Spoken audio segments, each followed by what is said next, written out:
efforts you're going to hear a little bit more about shortly. My name is Aaron Lipsky. I'm the Fire Chief, City of Milwaukee Fire Department. As everybody's aware, the Fire Department's been under a tremendous amount of strain. This pressure all focuses in on a collection of individuals that are the firefighters, the heavy equipment operators, lieutenants, captains, the folks out dealing with this grind every day. This has a somewhat debilitating effect on members who are being exposed to various traumas over and over and over again. We have done remarkable things here, and we're proud of these things. We've got an incredible peer support program. We've got a chaplaincy program that's alive and well and really taking hold. We have an outstanding EAP, Employee Assistance Program, with the City of Milwaukee. And still, these stresses and strains persist. And what you're going to hear about today, I think, fills a very important gap. I am exceptionally proud to have a number of people here showing their support, namely, not support, it's his idea. You're going to hear about that shortly. We've got Joe Flick. He's one of our fire lieutenants at one of our busiest ladder truck companies on the north side of Milwaukee.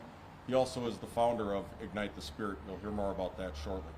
And we've got 14th Assembly District Representative Robin Vining here. Huge supporter of mental health initiatives, huge supporter in the space of the opioid epidemic, and there's just so many tie-ins here. We're just very, very blessed to have her support here. We've got Local 215 President Eric Dawn showing his support, and we've got our whole command staff. We've got Allie Ekman, who's our health and safety manager. So I'm up, and we've got Padre over there. Papa George, did I say it right? Yes, sir. Outstanding. He's been just a gift for us. He's actually the Milwaukee Police Department chaplain, but I think we're trying to hijack him and force him to come over here. So very, very happy to have his support as well. So I don't want to chew up all the airtime here. I'd really like to introduce you to Joe Flick here, and he's going to tell you about what this initiative actually stands to accomplish. Thank you, Chief. Thank you, everybody, for coming. Thank you, Chief Lipsky, for the warm intro. There's nobody that's more vocal about the support that our people need for the community and also with the other city leaders, so thank you for that. A little bit about Ignite the Spirit, kind of how we started and where we've come from and where we think this organization is going. So, started in right before 2018 to answer the question about how we can support our firefighters and their families in times of need. And right away we found out there's no shortage of that. We got to help firefighters and their families through injury, illness, and untimely death. And we then quickly realized that if we were going to support our firefighters on their bad days, that we also had to figure out how to support them on their darkest days. Mental health crisis, behavioral health crises are on a huge upswing amongst first responders, but also in the fire service specifically. And about a year into our organization's growth, we decided that we're going to launch our All Hands initiative. And essentially, in the fire service, an all hands fire means everybody's coming to work and we're all moving in the same direction towards a common goal. And we think that's the type of support that's going to be needed if we're going to break the stigma regarding mental health and getting our firefighters the support and resources that they need. When we kicked off that program, it originally has looked like us providing immediate transportation for nationwide inpatient treatment centers. So when our people are really in the thick of it and they need to go away for help, there are centers specifically created for them. And they work. Largely, it's outstanding. Our people are getting the help that they need in very short order. Unfortunately, we're also finding out that that is a very reactive resource. We're not there to help them until they're in it. And unfortunately, sometimes it's too late. So as firefighters, we're professional problem solvers. We always sit back and we show up and we put out your fire and we shut off the water and we make sure that your electrical box isn't going to burn the house down. All things that we're equipped to deal with. Well, obviously, we're not mental health practitioners either, so we have to go outside that box and make sure that we find some help for our people. Essentially, that's what we've partnered up with first responder psychiatric services for. This program is now evolving to us being proactive We want to establish healthy relationships for our firefighters so that they can get the help they need before it becomes something that they can no longer manage. And that relationship, what that looks like for us is that we are committing to providing all of the funding so that anytime one of our members wants to call up that number and start that relationship, they don't have to go through any formal hoops. They don't have to call their insurance and pay a copay. They don't have to go through a formal city program. This is all on them. It's 100% confidential and 100% for them. The goal here, this last summer, we added a name to the memorial that's outside. And it's one that stings deeply for a lot of us that are still here. We want to make sure that we give our people the resources so that we're not seeing any more names added to our memorial regarding mental behavioral health. So, thank you guys for coming. We're really excited to launch this and provide an opportunity for our people to be their best selves. Ma'am? Okay. Coming up next is Robin Vining. Thank you for joining us. So thank you for having me here today. Thank you, Chief, for inviting me. I want to begin with thank you to our firefighters, to our paramedics. Throughout COVID, you were on the job. You were saving lives. You were out in the community. We know that was extraordinarily difficult, and I don't think we're done saying thank you yet. So I want to continue to say thank you for being out there throughout that crisis. We know that in the wake of COVID, we now also have an opioid crisis. We have a reckless driving crisis. We have a gun violence crisis. We have a growing mental health crisis. And out on the front lines of all of those crises are our firefighters, are our paramedics, are our first responders. And we know that what you're seeing out there, the trauma, that becomes part of your world. And so I am grateful to be here today. I am honored to be here today because we have to break down the stigma of what happens when we're involved in crises. So we thank you for your hard work. We thank you for engaging in our communities in our most traumatic and difficult times. And as we've heard, firefighters are problem solvers. And I'd like to see the Wisconsin State Legislature also be better problem solvers. And you have my commitment that as we see today that this is one more piece of the puzzle that we're putting together to care for our first responders and their needs.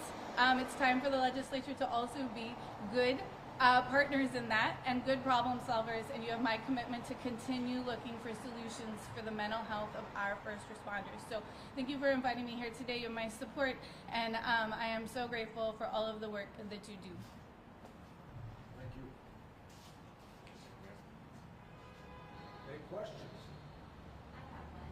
How will this work? Is it virtual therapy? Is it in person? I guess what are the nuts and bolts? So this will be an in-person. First responder psychiatric services offers whatever it is that the member needs. But essentially, if it needs to be in person, they have offices that are willing to do that.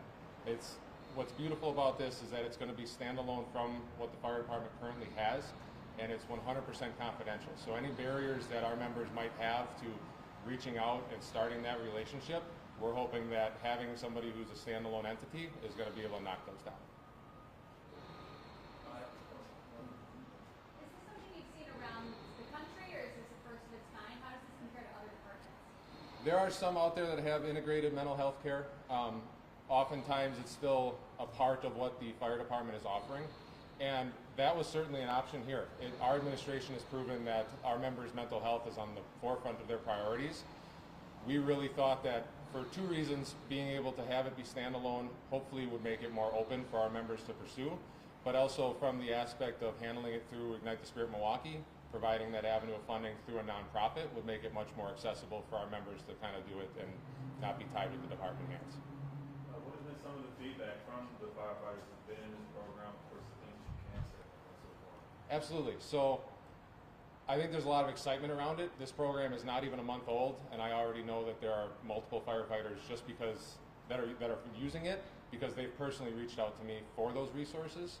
I anticipate moving forward that outside of us paying the invoices when they come in, we won't know until there's reports generated about how many people are using it. But that's also what we're really excited about, is that we know that there's safeguards built in to make sure that confidentiality is not spread amongst any of us. What's being done internally in the department as far as trying to get the word out to the members, like, hey, it's okay to go talk to these people, get help, whatever your issues might be, whatever concerns you might have about privacy or whatever. Sure. So it's an excellent question. When something like this is broached, we're this huge monstrosity of an organization called the city, right? And it's all bureaucracy and all this stuff, and everybody's doing their best to like streamline everything and be efficient. But when we're talking about somebody's mental health or somebody's oftentimes very, very sensitive information that person may hold as very private or even embarrassing, especially as someone is entering into a darker space or pre-crisis, there can be huge trust gaps there between that individual and this huge monolithic organization, right? So what this is going to allow is complete separation so that a person can go and they don't, as you heard Lieutenant Flick mention, they don't have to worry about a copay. They don't have to submit anything to their insurance. They don't have to call up their boss here at the fire department and go, hey, I need some time off. I'm dealing with some issues here. They can just go, and it eliminates that whole barrier. So it'd be very easy to go, well, aren't they kind of sidestepping the system? We look at it as absolutely not. This is augmenting. This is a different track that is going to let our members go without any snags, any drag on their travel to getting well again. So how are we going to communicate this to our members? This is our official launch here. So we're so happy to have you here. We'll push this out as delicately as we can, because it's also important that everybody needs to know this isn't our program. But they do need to know, just like with Local 215 here partnered with us and with Ignite the Spirit, this is a good thing. And so we'll spread the word by every internal means necessary, and obviously we're happy to share it externally. As the leader of the department, what do you hope comes out of this for your members? What do you hope to see in the next couple of years? I want to see our members smile again more. I want to see our members maintain and strengthen the interpersonal relationships with each other and with their family members and with their friends. I want our members to revisit those important things that brought them to this profession to begin with. We all stand up in the fire academy on our first day. In embarrassing fashion, we have to explain why we're there. And to a person, something along the lines of, I like helping people. I want to help the community. Something along those lines comes out of every one of our mouths. And then you get out in the streets and you just get chewed up and spit out over and over and over again. And you're just looking at horrific pain. And you're just in that many times a day. And then you just keep coming back to work, and as the state representative aptly described, the environment has changed from when I came on the job. It's changed from 10 years ago. We've never had as much of these societal problems exploding in front of us as we are today, and that has a real human impact. I don't believe, and I'm not trained or certified to make this declaration, but I do feel that the human brain, the human psyche, is not designed for this onslaught that our firefighters and paramedics are dealing with every day. So